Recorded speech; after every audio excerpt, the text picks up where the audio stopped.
Hi everyone, আসসালামু আলাইকুম। আমি আজকে পাক্কি বিরিয়ানি রান্না করব। এখানে গরুর মাংস নিয়ে নিছি, আদা রসুন পেস্ট, এখানে মরিচের গুঁড়া, ধনিয়া, জিরা, লবণ আর গরম মশলা গুঁড়া, আর এখানে একটা বিরিয়ানির মশলার প্যাকেট নিছি।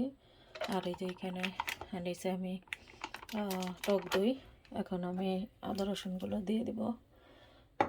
তারপরে এখানে মশলাগুলো, তারপরে এখানে প্যাকেটের মশলাগুলো এখানে দিয়ে দিলাম। প্যাকেটের মশলাগুলোর মধ্যে আস্ত স্পাইস যেগুলো দারচিনি, এলাচ, এগুলো সব কিছু দেওয়া থাকে এখানে আলাদাভাবে, আর আমি দিলাম না। এখন আমি একটু টক দই দিয়ে দেবো। এখানে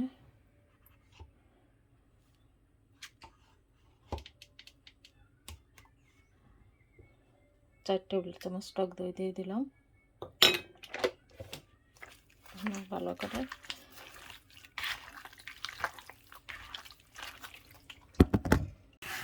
আমি এখন মেখে নিয়েছি। এখন আমি এটা একটা ঢাকনা দিয়ে ঢেকে ফ্রিজে রেখে দেবো ম্যারিনেট করে। আমার মাংসটা ম্যারিনেট হয়ে গেছে। এখন আমি মাংসগুলো ভুনা করে নেব। যে পেঁয়াজ কেটে নিয়েছি, যে প্যান নিয়ে নিয়েছি, অয়েল দিয়ে দিলাম।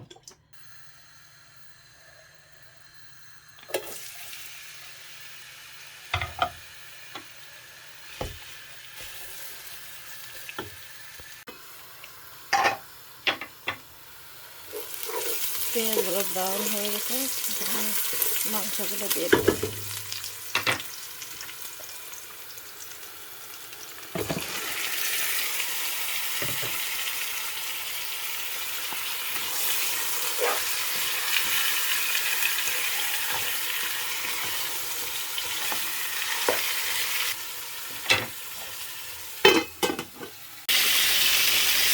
এখন মাংসগুলো থেকে পানি বের হয়েছে, পরে পানি লাগলে দিব, কারণ গরুর মাংস সিদ্ধ হতে সময় লাগে।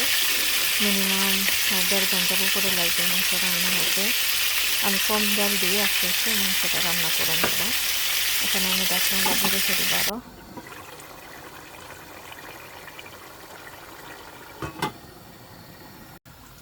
পাটকি বিরিয়ানিতে আমি কিছু আলু দিব। আলু এখানে কালার দিয়ে ভেজে নিচ্ছি।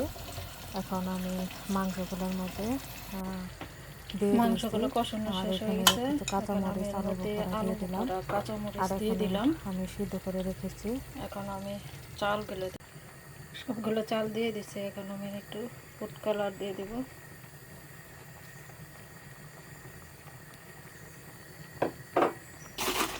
এখন এখানে রেডিমেড যে পেঁয়াজ বেরেস্তা পাওয়া যায়, ওগুলো আমি কিছু দিয়ে দিলাম, আর তার সাথে উপর দিয়ে একটু ঘি দিয়ে দিলাম, যেহেতু ঘি দেওয়া হয়নি এই জন্য উপরে একটু দমে রেখে দিলাম। এখন দমে রেখে দেবো 20-25 মিনিট। বিরিয়ানি হয়ে গেছে। এখন আমি চুলা বন্ধ করে রেখে দিলাম।